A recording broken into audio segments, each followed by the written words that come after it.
Okay, hello everyone. Welcome to the first Elixirr digital webinar. I'd say first because it was formerly Coast Digital webinar. We've rebranded. Hopefully everyone's seen that on our website. Okay, we have got a hot topic, a really hot topic today. I think it's one that most people have been talking about around the office. I think it's definitely something that's in every agenda in every boardroom. It's the AI and the role it's playing in digital. I am delighted to introduce Adam Hoffman, co-founder of Responsum. Welcome, Adam. Thanks, Dave. Glad to be here. It's good to see you. Adam, let's start with a bit about your background. I'll keep us on time today, don't worry, because I think one thing we can do with AI is talk about it for a long time. I'll keep us on time, but if you can give us a bit of background, and it would be great to hear about how you got into AI in the first place and where Responsum came from. Yeah, absolutely. And you're spot on. I think there's a bunch of stuff we're going to talk about today that could very well be their own deep dive. So maybe we get to do that in the future. But as you mentioned, yeah, I'm co-founder of a company called Responsum. We are now part of Elixirr as of last year, which is very exciting. I'm based here in Seattle for anybody who's curious. And my co-founder and I started Responsum several years ago, really to help unlock productivity inside the enterprise. We both sort of had our own frustrating experience around having to use a bunch of different applications, go to a bunch of different places and systems to just get work done, whether it was find analytics, look up how to do something, figure out who does what. And so we said, could we build a platform that would enable people to talk using natural language to all the different applications and systems they need to on a day-to-day basis? So that was really our vision that we set out to go and tackle. And then ChatGPT came along, and we've been in the space of AI and NLP, and we're going to talk about some buzzwords here in a second. And we started playing around with the underlying technology of these LLMs, and we're like, okay, this is really the accelerator for how we go and build our vision. And then we were fortunate enough to kind of join forces with Elixirr. But in terms of my background, serial entrepreneur, have been doing this for well over a decade. After getting things off the ground, and while getting things off the ground, I usually find myself on the go-to-market side of the business. And so, as soon as you approached me with the opportunity to talk about digital marketing and where do I see this going, I was like, ooh, I can't wait. This is like the world that I come from and the world that I love to play in. So we got lots to talk about. Fantastic, thanks. That was early, right? 7 years ago. It was early in the AI journey.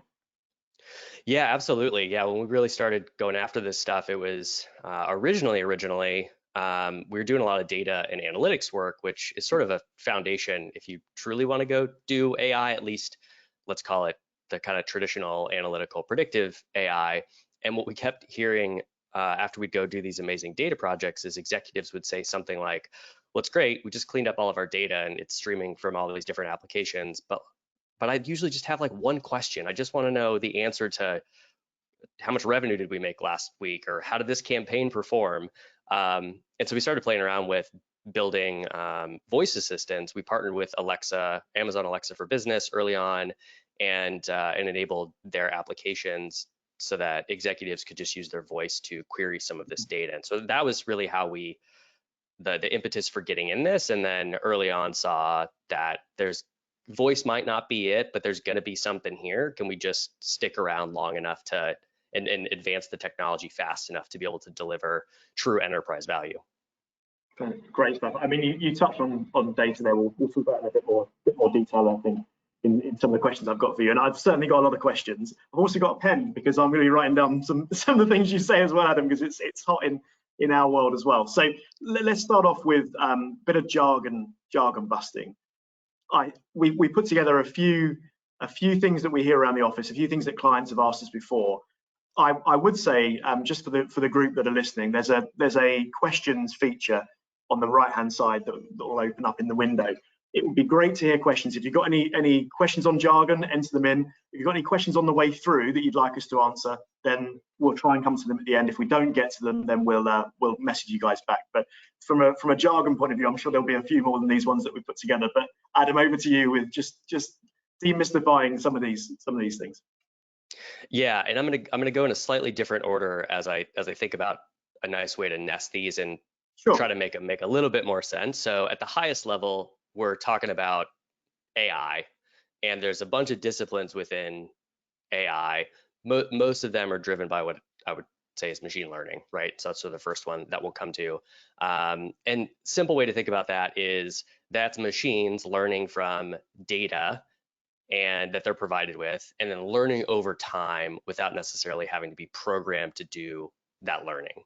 And so most people are interacting with some type of machine learning model on a day-to-day basis. If you open up your social media apps, that whole feed thing that we like to complain about and love and hate, like all that's driven by big data and machine learning behind the scenes. And then within that, we've got NLP, so natural language processing, and that's really the area that we've focused on. We've done a bunch in computer vision as well. And so NLP is, like it says, it's helping computers understand and process. There's also NLU, natural language understanding. So these things kind of go hand in hand as a subset that enables computers to understand and interpret human language.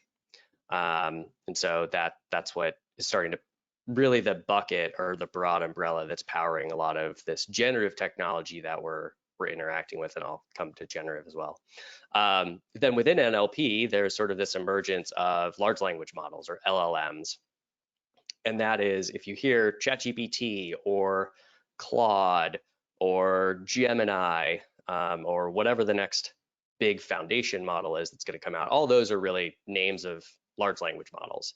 And so large language models are this different type of AI system that can also understand and generate human language, but the way that it's doing it is slightly different than we've kind of done it before with machine learning, like we were just talking about. And so that's where GPTs come in, and really what that stands for is generative pre-trained transformer. And as opposed to, let's call it traditional machine learning, where the machine is kind of learning and the data is really being classified and categorized and curated, if you will. What's happening here is that there's a lot of this stuff that's happening in process or in parallel. And on top of that, it doesn't necessarily need to be labeled. So in the past, if you wanted to go train a large language model to identify cats, or sorry, not a large language model, a machine learning model to identify cats, you have to label all these pictures as cats. And so if you think of captchas that are on websites, right, it's like, which one of these things is a motorcycle? You've actually been training these image models, these machine learning models, to identify these different things, right? And also validate that you're human. Well, what large language models are doing in the case of text is it's just kind of trying to figure out the relationship between this word and this word and these characters and these characters, and predict what's going to come next in the sequence. So when you see ChatGPT typing back to you, really what it's doing is it's predicting the next characters or tokens based on what you asked it to do, and it's sort of self-learned on all the data that it's been trained on. And so that brings us to this bigger bucket of generative AI, which is different from predictive analytics, or let's call it traditional machine learning. Once again, all one big umbrella, but instead of just analyzing and predicting, now we're generating and creating based on a prompt, based on a command, essentially. And that's really where this magic comes in. And generative AI can refer to language, text, videos, images, audio. All this stuff is, the underlying techniques are now being applied more broadly, just outside of text and language. Fantastic, thank you for that. It's nice to see another industry struggling with the same acronyms that we do in digital marketing as well, because we have plenty that we talk about on a regular basis, and clients always ask us. So I thought it was a good place to start. You finished on Gen AI. Let's come on to that, and let's talk about areas where you're seeing Gen AI used in marketing. I think good and bad. You know, it doesn't necessarily have to be good. Let's focus on some of both of them. But yeah, and give us a bit of an outline of that for us, Adam. Yeah, and I think just to jump into this at a high level, the reason that I believe that this wave of AI is so powerful is because of how much we as people use language. If you think about it, language is pretty much everything that we do, right? We're talking right now, we're having this discussion because we're using words you're asking me a question, I'm responding back to it, right? And most of, well, all of technology really up until now, if you wanted to interact with it, you had to learn how to code. Or if you didn't know how to code, you had to know how to click on a screen, tap on a screen, type on a keyboard. What happens now when you can literally program our digital world with words? Now, we're not there yet, but that's where we're heading, is that at any moment's notice, whatever you can type or communicate through words, and if Elon Musk was here, he'd be saying, well, what about thoughts? But I don't know if I want to make everything that I think about. So we'll save that for another Yeah, conversation. that's the next one, part two. But everything that you can type, how does that change the way that we work, the way that companies work? And so I'm excited to talk about some of the future stuff. But to bring that back to today and what can we do with technology today, my guess is that most people who are on this call are doing something with content production. That's like, if you're not doing something with content definitely production the right now, main area. Yeah, for sure. In marketing that's table stuff. stakes. Yeah. Right, and a lot of marketing, right? It's you're producing a lot of content. It's kind of our jobs here, right? But even before that, how can you be using this technology for planning, for brainstorming, for ideating, for kind of going outside of maybe your normal thinking?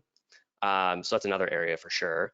Then we're seeing a bunch in sort of how can you use it for better analysis of what's happening? So sentiment analysis, looking at surveys, analyzing the content on a web page. So you are now starting to do some analysis with it, which then can be used for targeting, for personalization.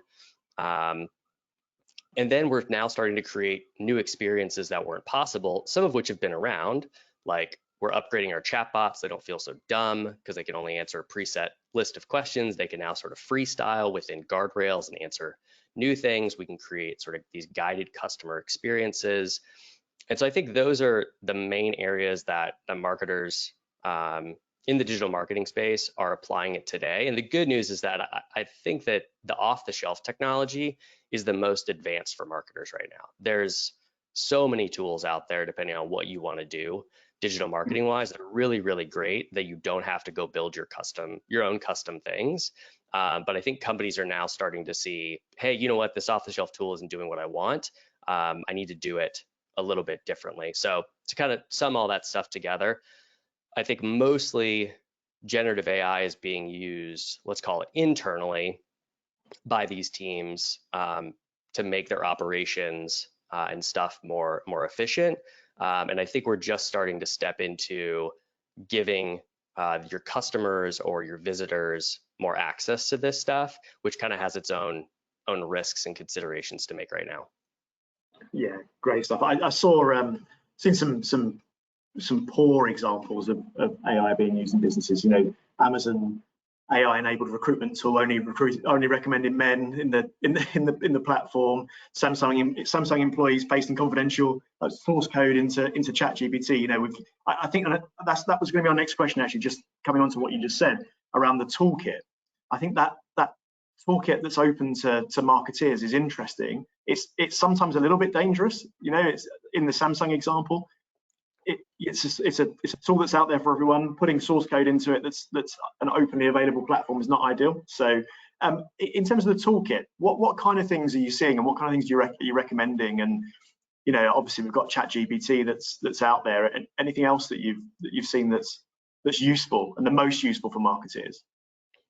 Yeah, and I'll say even before that, I am just so pro human plus AI. You wouldn't believe it. Like, I use this stuff every single day, and there's times when I interact with ChatGPT or Claude. I have been liking Claude a lot more lately, the latest one. Off the record. It's always a battle between those two, and then Gemini pops in every now and again. But my point is that use the AI, but verify. It's not there yet. It's not to the point where you should just let it go off on its own. And I'm sure some of you maybe who are in the SEO world are like, well, this thing can go research topics, then I can just write it, and then it'll just connect it up to WordPress and let it publish it to CMS. Maybe if you're running a specific type of site, but like maybe still have a human looking at these things, like the recruiting pipeline. Anyways, yes, yeah. In terms of toolkit, yeah, I think you've got the standard large foundation models. That's the ChatGPTs, the Claudes, the Geminis, Poe, etc. There's definitely a place for those. Then I think you've got the platforms that have also been around for a while and have been using large language models to make marketers more efficient. And that is, I love Jasper, I love Copy.ai. I think those are certainly the leaders when it comes to being in the content production space. Just as an example to kind of talk about what those do, you could think of, you've got to go to ChatGPT and come up with your own prompts. These platforms have basically already come up with the best prompts for doing things like generating blog post ideas, ad copy, reviewing website copy, creating landing page copy. All that stuff is sort of pre-boxed, and then they make it really easy for you to give the models your preferences, right? So this is our brand voice, this is our brand style, so that if you've ever asked ChatGPT to try to write like you, it doesn't do a very good job, right? But these things get a little bit closer. So I really like those platforms just for kind of end-to-end all around tools for marketers. And then my guess is that a lot of the tools that you guys are already using, they're rolling out their own AI features, whether it's something in a big platform like Salesforce or Marketo, HubSpot. They're embedding a lot of the stuff already in those platforms. And so I'd urge you to go look at the stack that you already have before you add new tech to it and say, what's already in here? Because there's probably more than you think about. You might have to upgrade, but it could be worth it. Yeah, I think that's a great shout. I also think in terms of where time goes and the toolkits that are available, I think chat has become something that we're all used to using. I think some of the video tools are really interesting as well. Text to video tools that are out there like Sora. They're things that take a hell of a lot of time, and video production is expensive, and there are tools out there that can help. They're getting better as well, I'd say. So yeah, expanding those toolkit beyond is quite an interesting one. Yeah, I mean, we were talking about this before we went live. Content repurposing, I think is becoming a lot easier. So as an example, you and I were having this conversation on this webinar right now. There are now platforms out there that you can go, if you didn't record the video in there directly, you can go upload to them, and very quickly it'll generate clips for social, ideas for blog posts, tweets, LinkedIn posts. And if we live in a world where you need a person to run and manage this webinar, and then somebody goes and takes over that tool, uploads it, and boom, it spits out social content for the next 3 months, like you're good to go. You just got so much more efficient. Before the webinar, it would have been useful. All right, okay, let's move us on. In terms of ROI and Gen AI, not an easy mouthful, but where are you seeing clients finding the most ROI that you're working with? We're seeing the most reliable ROI internally right now. So making teams more efficient is probably a broad bucket. When we work with companies directly on this stuff, we want to make sure that, and this is sort of like outside applying existing off-the-shelf tools, like you're going to go invest to go use generative AI and AI more broadly to solve a specific end-to-end workflow and go and make that investment. Does it drive revenue? Oop, forgot my animations are on. Does it go drive revenue? That's the number one, right? If you could tell a revenue story with what you're trying to optimize for, you're good to go. Next one is cost savings. Are you saving money somewhere? What does that look like? And then there's the third bucket, which is like kind of tricky, and it's this overall productivity one where you might be able to say, hey, we just saved this marketer 2 hours a day because we decrease the time it takes for this specific workflow. For some companies, that's good enough and that's compelling enough. The next question you're going to have to answer is like, well, then what's that person going to go do with those 2 hours? I think that's where you get into some really interesting discussions around where do these things go. And so I think, the trends that we're seeing, the places that we're seeing people apply it around that content production. Another one that I really like that maybe doesn't necessarily have an ROI directly attached to it, but a use case I think is really powerful is being able to take, let's say, a screenshot of an analytics dashboard in Google Analytics and dropping that even into a ChatGPT and say, Yeah, I love hey, analyze the performance of this web page. What are some, here's the web page, here are the that. analytics. What are some improvements that you would have to increase conversion rate, increase retention? I just think it's fun to play around with that type of stuff and experiment. And then what that's going to help you do is get to a point where you're like, this is really good, but it's falling down here. Now let's go make an investment to build our version of it. And now you start getting into having your own sort of custom version of these things to do exactly what you want it to do. Sure. Okay. Right. Let's move us on. So we've touched on content production quite a bit because, and I think it's just worth coming back to because it is probably the biggest part of the marketing toolkit and the technology that we're using at the moment. When do you think? So we've spoken about the tools that we can all use that are openly available. When do you think it's worth going beyond some of those off-the-shelf tools? Yeah, I think it's worth going beyond where when you start trying to string those different workflows together, or when you're not able to get the precise output that you want. And so I'll give a couple examples here. Let's say that you're using Copy or even Claude, and you've followed all the YouTube tutorials, and you're like, we just can't get this thing to write like us. That would be the point at which you would say, okay, does it make sense for us to go build an end-to-end workflow for these specific types of content that we have to produce on a regular basis, right? That would be the time that you'd say, okay, let's go scope out what this looks like and really figure out if it's worth it. I would say the most common area where people are going beyond those off-the-shelf tools is really for internal knowledge management. And if you think about how many places you probably have to go to just yourself to go and get answers to common company questions, how do I do this? Where do I find that? Who's the right person to talk to about this? That is challenging and takes up a lot of time. And then as a marketer, I know one of my biggest challenges was the number of people that would just come ping me directly and say, what's the performance of this? Or where do I find this? So now I'm the knowledge management. We're working with a ton of companies right now to basically build out their own, let's call it internal chat GPT that's got access to their documents and their files. And don't get me wrong, there's a lot of companies out there, including Microsoft Copilot, Amazon, who have something out of the box and off the shelf, and that can get you pretty far. But eventually what we're finding is that you're going to have some specific types of formats, or you want the agent or Copilot internally to behave in a specific way, and you just can't customize it, right? And so I'd say that if you're using off the shelf stuff and it doesn't have the customization that you want, and you've got a good ROI story to go with it, that's when it makes sense to say, hey, let's go start building our own end-to-end workflows. But where does that journey start, Adam? So what does like the first engagement look like, and what's required, I guess, from a client as well? Yeah, so we go and do these. Our approach is very much small bites, right? Like, let's do small experiments, prove that it's actually possible to go and do these things. So in the case of, let's say you want to go build your internal marketing knowledge base so that the sales team can come and make sure they've got the right messaging, executives can come and grab some analytics.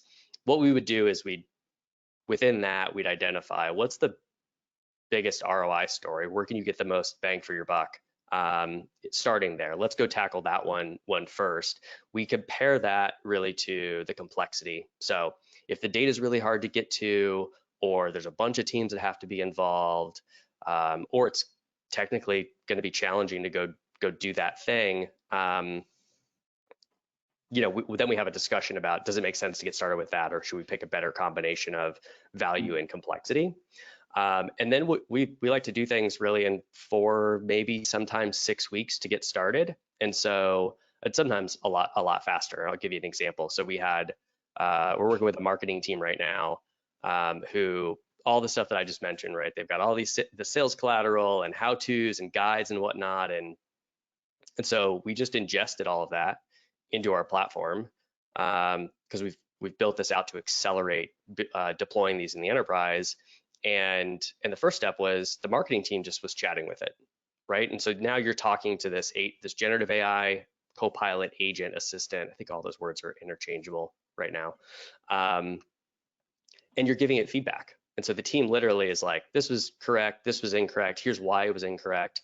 Then we do a couple rounds of training and tuning and improving the agent's performance. Sometimes we have to tweak the way that we pull in those files, and eventually it gets to the point where the marketing team says, hey, this is good to go. And so that's sort of like we've crossed the line, met the first hurdle, proved the concept. Now it's time to start testing it with users. Now we get some account executives to come in, they're giving us feedback. And at that point in time, we're confident enough to say, this is ready to go to production. Anybody should be able to use this. And then we talk about how do we go roll that out inside the organization. And this, I'm just thinking of the classic marketing dilemma of sales versus marketing and the gap between. Does that tend to sit in marketing? Does it tend to sit in technology? Like who are you working with, and who initiates the conversation, I guess, when you're talking to them? The answer is all those people initiate that conversation at some point in time. The most important piece is to know that, or what I've learned so far is that most conversations come in with a team being like, okay, we've got a nice tight use case. We're going to go and work on this just us. We don't need other people. And it very quickly you realize, oh wait, we need IT's help. We need marketing's help. This isn't just a sales thing. And so I think the faster you could sort of build that shared vision across the different stakeholders that are going to be involved when it gets to production, you roll it out to thousands of people, the better you're going to do. So anybody could start that conversation. We try to convene those people together to be able to have that shared vision so that you don't run into that friction later on. But like, we've started with sales. So one company we're working with right now, we work just with sales and IT. And had a wildly successful pilot, showed 95% improvement in the research and prospecting phase of this company. And then what naturally ended up happening was marketing came in and said, great, now can you help us? We've got this problem with qualified lead to account executive handoff. Can you help us with that? So we said, yeah, let's do that. So now we're starting to bring these teams together to link up the end-to-end workflow. And so sometimes you can start with just a portion of the workflow, keep it simple, just one group, prove that it works. And I guarantee you what's going to happen is the people who are adjacent to that are going to say, well, hey, can this help us with this, or can this help us with that? And now you've got this momentum building internally for really your generative AI program. And that's really exciting. Yeah, I just look. We haven't got. It's probably one for another time. But the idea of marketing, as a marketeer, marketing owning that piece, and particularly then supporting sales more, because we're always asked the relationship between the two and how do we prove our leads throughout the business and all those kind of things. It feels like a marketing-led conversation, but I guess it requires buy-in from different areas of the organisation at the moment. I think things will change over the next few years, but certainly right now it's probably a bit more technology. Right, let me move us on. Let's talk about, actually, one of the things I wanted to talk about was the assistant stuff and customer assistance. Oh yeah. Did you see the Klarna case study that came out recently? Yeah. Did you see that piece? I mean, I was reading the stats behind it. If you've seen it, talk about it quickly first, and I'll go through the stats. Yeah, well, actually, rattle off the stats because I think that puts it into context, and I'll kind of talk more about how I think they got there. Klarna ran for a month with an assistant, and it had 2.3 million conversions. And I'll try and get my numbers right. It had an equivalent. It was the equivalent of 700 full-time agents that were working on it that the AI system was using. And I think the most interesting part of it was on par from a customer satisfaction point of view with humans. I mean, that's just massive. And the customer assistance thing has been here for a while, gone away again, seems to be coming back, right? That it does. And funny, I guess part of my story too was back in, what would this have been? 2013. I was starting a totally different company. And it was chat based, but it was like peer-to-peer, human-to-human chat. And we started to run our experiments, and eventually got to the point where we're like, man, we just can't connect people fast enough. It was for travel advice. And so I said, I wonder if can we fake that? And so we figured out how fast could we connect a traveler with a person who isn't necessarily the expert, but like their person can go quickly look something up. And so we're like, okay, this is faster. Can we train a machine to do this? And at the time, it wasn't actually possible. But I was like, oh shoot, okay. If you could get a machine to act like a human, what might that do? And so chatbots at that point in time kind of fizzled out. We saw them roll out on Facebook Messenger, and I mean they're still around, obviously, but it took a minute because they were so crappy, right? If they didn't give you what you really wanted, like you were just like, screw this thing, talk to a human, talk to a human, talk to a human. Yeah. Well, now you can get these things to the level of talk to a human. And so I think the Klarna story is really, it's exciting because it shows that it's possible. What I wish they would have talked more about, and I understand why, was what it actually took them to get there. Because my guess is the process they probably went through to do that was they had tons of data. So they've got chat transcripts of successful calls, unsuccessful calls. They've got all the chat, email logs of these back and forths. And so they had a really great data set to get started with. And then they had to put it through its paces, right? Because anytime you're going to go have something that's customer facing, you got to make sure that that thing is just ready to go. And in some circumstances, you got to make sure it's really locked, right? Like you can't roll out a customer facing assistant on a banking website that starts giving terrible financial advice, right? Maybe your legal team's probably not going to let it give financial advice. I don't think it's been done, Adam. Yeah. So people are doing it, and my concern always is like, you're going too fast, and I'm a very high on the like, go fast, figure things out quickly, go slow when you're rolling it out in production to customers, because the stakes are so high right now. And you hear the word hallucination a lot. Hallucinations are real. I've yet to see, no matter what you do, an ability to not have something hallucinate. And hallucinate means like it makes something up. And technically it's always making something up, but meaning like you gave it a set of knowledge to work off of, and it just goes and makes up its own answer that's outside of that set of knowledge. Sometimes that's okay, and it gets it right and it kind of plays it off. But what if it gets it wrong? And you want to minimize those scenarios as much as possible.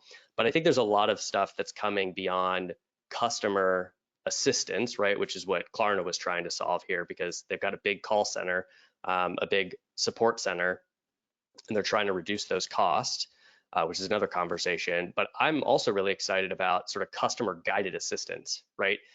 Is your website, our websites, our mobile apps up until now have kind of been the guide, right? To get people to buy a product, to sign up for an experience, something like that.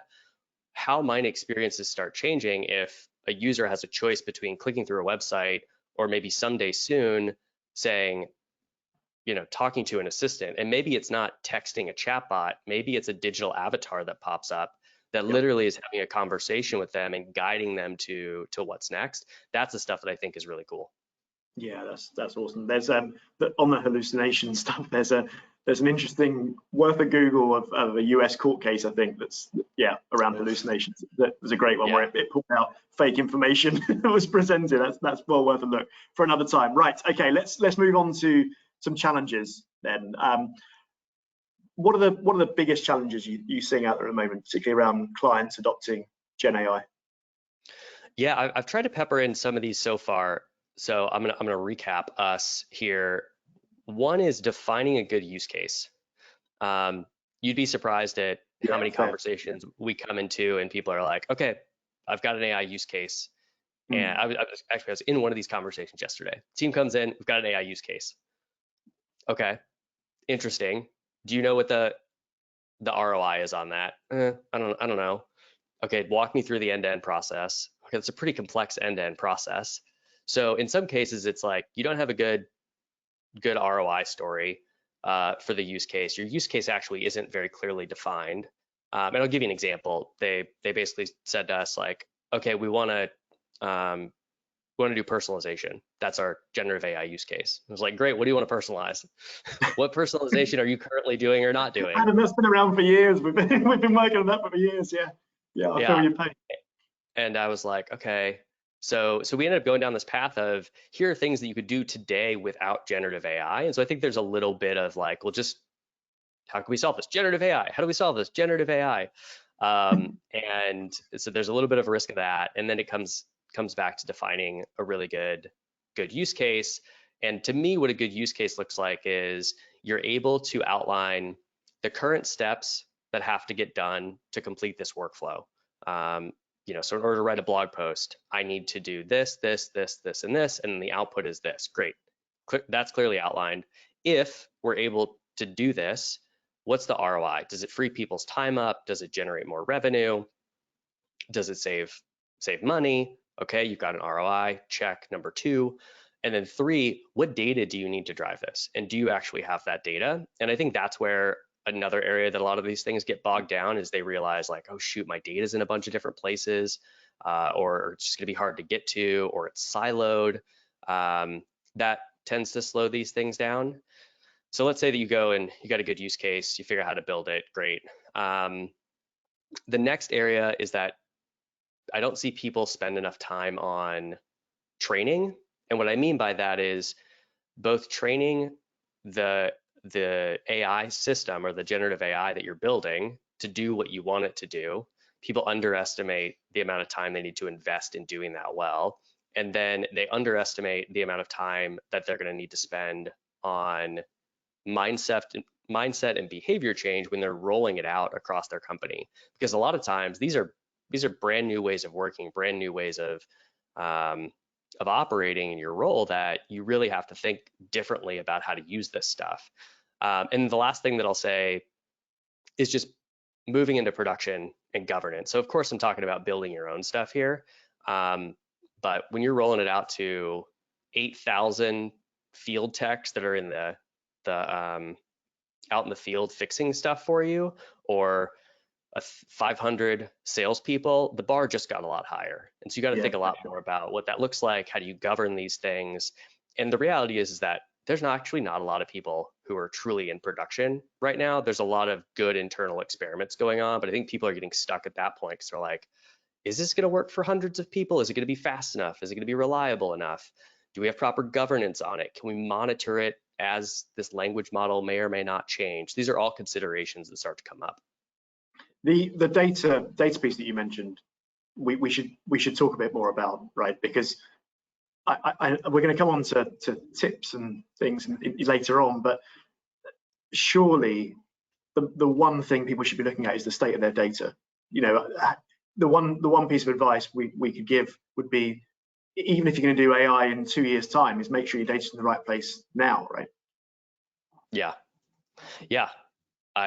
That's it. And it's funny, you talk about personalization, we've talked about digitalization, right? All these things have been around for a while, and it's sort of like, okay, we've been telling people that you got to go digital, you got to take care of your data, you got to be in the cloud, and yet we still come across companies every single day that don't, and they're still fine, they're still growing, right? So it's just always opportunities to do this better, faster, more sort of a thing. But the data piece is certainly the one, and specifically for marketers, what I've found in my career and in talking with other people is that we don't always get the biggest budgets to go do tech projects, and it reminds me of another team that we're talking to, and they said, okay, we're collecting this survey data from customers when they're coming in. We want to map them to these products and we want to make recommendations, but the customer data sits here, the recommendation or the survey data sits here, so let's do AI. And it was like, yes, let's do AI, but first we need to talk about a customer 360. And I'm sure some people on here may have cringed at the idea of a customer 360, but this stuff matters because it opens up the doors for like truly transformational AI.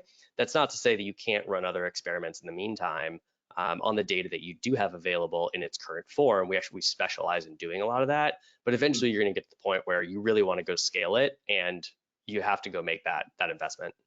So you have a lot of but first moments with clients, like, but first let's look at your data, and you help them with that, don't you? You support them with that. Yeah, I mean, I think that's one of the great things about Elixirr as a whole, and of course, I think you and I are biased, but we really do have a unique ability to take this kind of breakthrough approach with people where we're not trying to help you with little incremental improvements, right? We want to go be able to deliver 10x ROI on as many things as we can, and we have the ability to do that because we've got services across digital, strategy, data, AI that we can, and now people and leadership which are really all the pieces that you need to go do true transformation, true digitalization across the organization. It takes a little bit of all those things. We're also really good, I think, at helping people get started in those bite-sized ways without saying like, oh shoot, I got to go spend millions of dollars on a full transformation program. Well, maybe, but like, let's build the ROI story for you to be able to go to your board and say, we just ran all these experiments. We want to start scaling these out. Here's what we think it's going to take. And now you've got a shared vision that everybody's executing against for not just your the future digital organization, but like your AI powered organization, which is what people need to be thinking about now, even beyond just, the digital marketers. Okay, let's move on to the last topic, I promise, and then we'll let you go, Adam. Last topic on the future. So one thing we have to talk about probably for everyone on this call is SEO and search, and how you see that being affected in the future from an AI point of view. Yeah, if I'm Google, I'm watching all this stuff very, very closely, and they got a bunch of smart people, so I think they'll figure something out here. But I don't personally think that search is going away. I think how people search is going to change, and the model for search is going to shift from a revenue perspective. And so, I mean, the amount of crappy content can be produced right now through, like I said, just letting ChatGPT or whatever large language model you want to choose go write blog posts for you.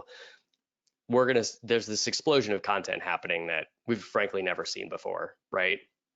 And so Google's going to struggle with that. Like, what content's real? We've got to find better signals, and they're the best at it, right? So they'll figure it out. But now what happens when people are searching through ChatGPT, they're searching through voice assistants, and you don't actually have a choice of, are you the article that gets recommended? Are you the website that gets referenced by this large language model when somebody's trying to do research? And so I think that's the part, honestly, for me, that's probably the most fuzzy, is that there really is this new search model that is going to emerge. And I don't know, if I was going to take a wild guess right now on what that looks like, I think what will end up happening is that if you're a content producer, the content that you're putting out there, you could think of like as an API or like a content stream, right? You're putting all this stuff out into the world. Your expectation was that a search engine picked this up, right? That was the consumer of it. Now you've got these large language models that you want to consume it. And I think what'll end up happening is like a company or an organization will sort of go and pick and say, this is our source of truth content. We want to pull financial advice from here, or we want to pull research from here. And I think that's going to start to change the dynamic of how this works. It's a little bit similar how you've got stuff happening with like the New York Times and other big content producers, where they're licensing their content out to these large language models for training and stuff. I think we'll maybe see a model that starts to look more like paid advertising for these large language models to use your content. That'll possibly shift things, but I don't see search going away anytime soon. I think the bar for how you rank high in search is going to go up, because you got to figure out, like, how do I make my content stand out? This is the thing. Google saying that you're okay using ChatGPT, for example, but it's just not writing and not creating spammy websites. It comes back to user-centered design and search, is that we're trying to deliver content to people that's actually relevant and actually useful, and having pages and pages and blog after blog of ChatGPT created content is never going to be the way. So yeah, it's certainly one we're keeping an eye on over the next months and years to come. It's definitely a tool that's useful. It has its place, and at the moment I don't think you can necessarily remove humans from that process. And it also just like keep things simple, right? At the end of the day, put yourself in those people's shoes. Is the content that you put out there, is it useful? Is it helpful? Would you sit there and read it? If the answer is no, then like somebody else isn't. And that's probably the most important signal is, did somebody find this useful? Google's going to figure out their ways to determine, how long was somebody here? How often does it get referenced? So I think all that stuff sort of remains the same. I do think that there might be some changes technically to SEO that starts to happen to help optimize how large language models interact with those different web pages slightly differently. And so I think that's an area to keep an eye on for sure. Okay. Next question. What are you getting excited about in digital over the next year or so, and with what you're doing and what you're working on? Yeah. I mean, the one that comes to mind first is video. If you haven't seen some of the demos, the prototypes from the latest video model from OpenAI called Sora, I would go and check it out. They're awesome. Yeah, they're awesome. It's really, really crazy stuff. And the other thing that I'd recommend when you're trying to think about the future is try to go back to stuff that people posted 12 months ago. You don't have to go back much further, but at any point in time, go try to look for something that's a year old and say, where was image generation 12 months ago? Maybe 24 months ago, if you really want to blow your mind, and where is it at today? So that when you go and you see something that came out last week and you look at it and you're like, well, this is cool, but like their hands are kind of weird, or this thing's backward, or the shadow's off in this thing. Just remember the rate of change is accelerating like we've never seen before, and this stuff is only going to continue to get better. And so as a marketer, as somebody who has very limited video production experience, one of my biggest challenges has always been kind of taking this idea that I have in my head and then being able to communicate that to somebody who really truly is an artist with video. And sure, I could write a script, but like my ideas don't always come out in the script properly. But now if I could just like verbally say, hey, I want a video that does this and this, it kind of looks like this, and then have a much more high fidelity preview to send out, I think that's really exciting. On that, you can now be that marketeer that doesn't quite know what they want, because when you brief that into a team, it's really difficult.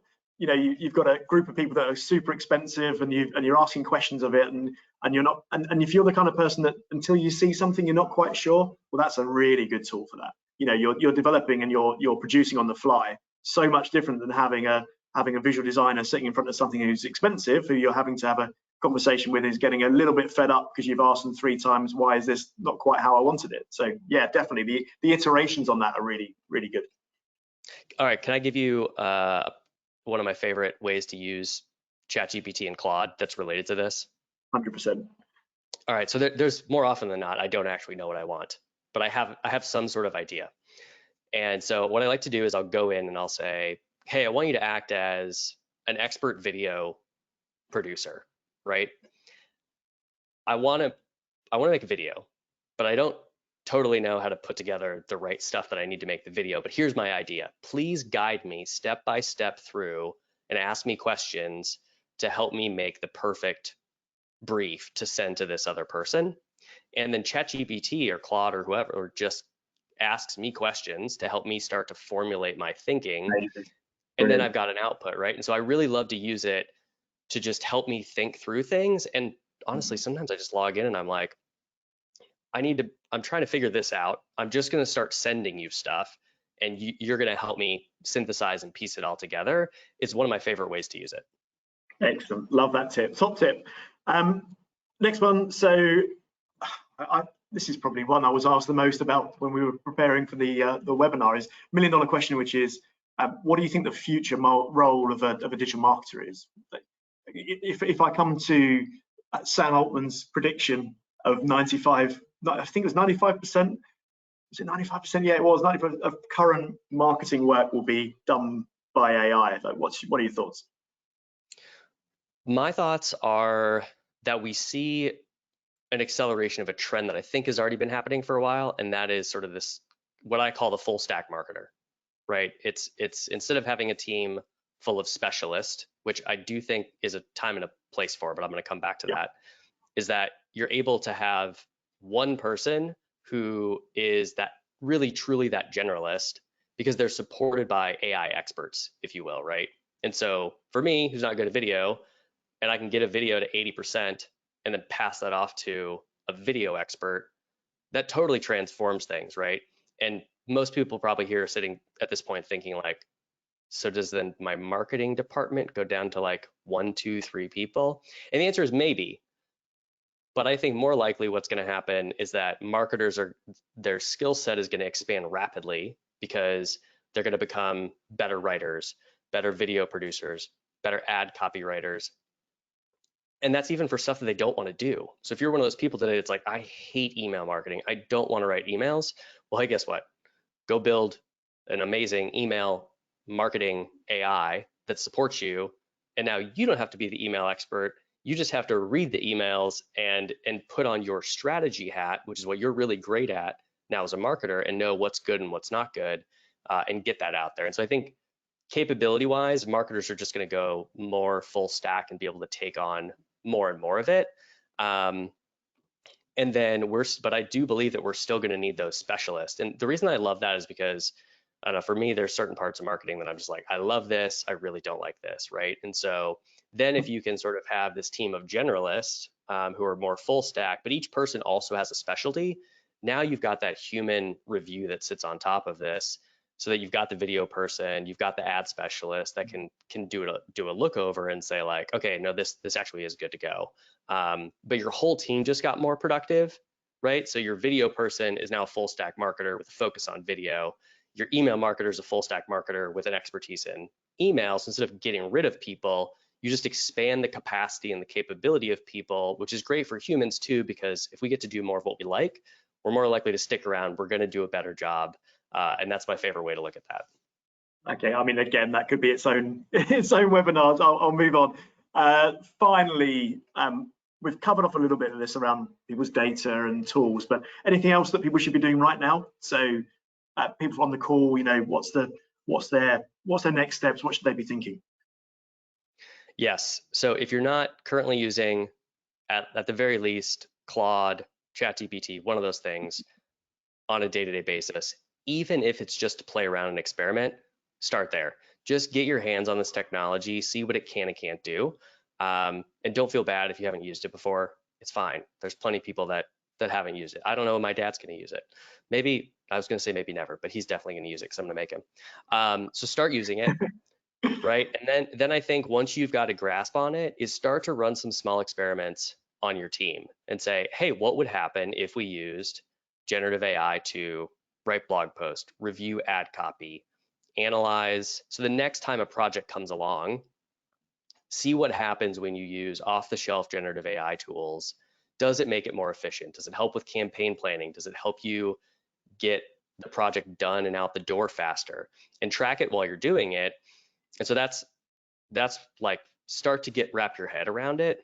And then I say pause and start to build out your roadmap and really take a step back and ask yourself, what does my generative AI strategy look like for my department?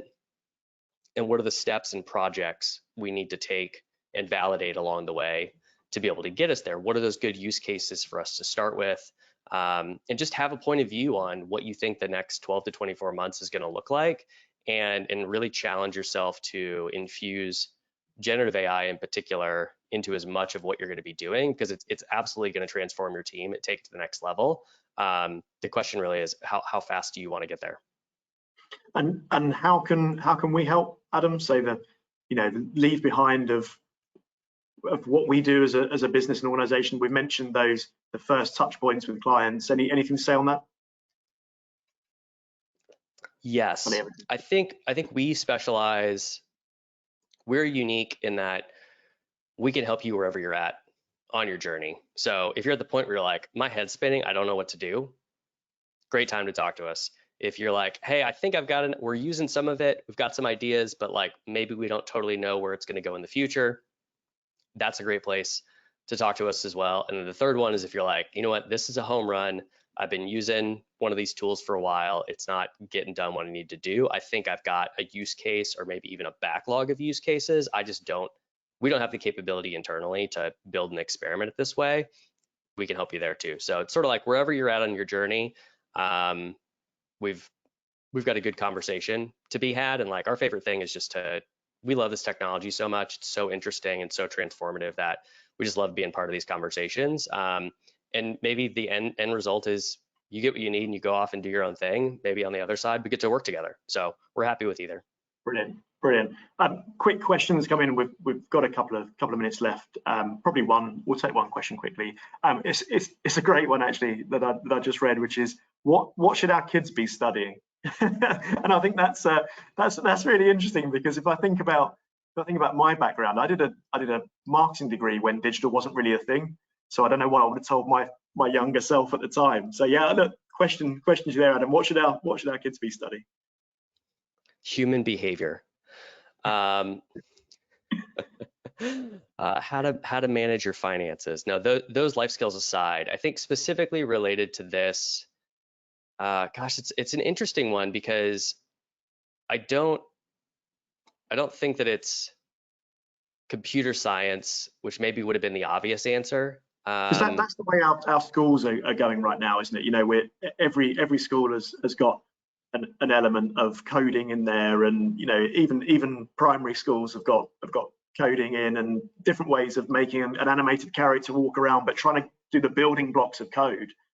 Yeah. It's a really interesting. We're at this, and this is kind of always the case with education. I'm going to try to not go off and wax too philosophically here, but the education system is generally behind what's currently happening, right? And so I think the best education right now is through usage, and depending on how old your kids are, you know, the right guided usage to be able to go and start interacting these things. But I think the skill to learn is how to engage with generative AI. I mean, it requires a different way of thinking, a different way of operating that isn't clicking buttons, tapping on the keyboard. I mean, from the standpoint, you got to type it out, it is. But I think that's the place to just like go and let them have fun and experiment and pay attention to where they gravitate towards. If you've got a kid who loves engineering and math and stuff, yeah, go have them learn about large language models and how these AI models are being trained. If you've got somebody who's highly creative, go help them test out tools that allow them to be even more creative and express their ideas at the next level. So that's kind of how I would think about it with kids. Love that. One more for you, Adam. What if the workplace views AI as a lazy way out and look at AI as an unethical method to do things? Good question. Yeah, I think that organization is going to change their mind here pretty shortly. And I would say what I've found, and we've found working with clients, the best way to change people's minds is to show them what's possible. And so I would take that not as something that you need to go and spend a bunch of time educating them and convincing them to be able to go and do it. I would say go do it and say, this is what I was able to do before. This is what I'm able to do now. Do you think this still is useless and lazy? Like what if everybody on my team was 50%, 90% more productive? Would that be helpful for the company? Because if it's not helpful, if that's not productive, then we'll just go back to doing it the old way, and projects can take longer, and we'll need more people and all these things. Excellent. Right. Okay, we better finish there. I guess. Adam, thanks so much for joining us. Really appreciate your time. Thanks for coming on. Thanks for everyone that's joined us too on the webinar. So we'll be sharing this. It will be coming around via email. We'll also be putting out on socials, so take a look at our socials too. But Adam, thanks again. Appreciate your time. Thanks for having me. Thanks everyone. Cheers.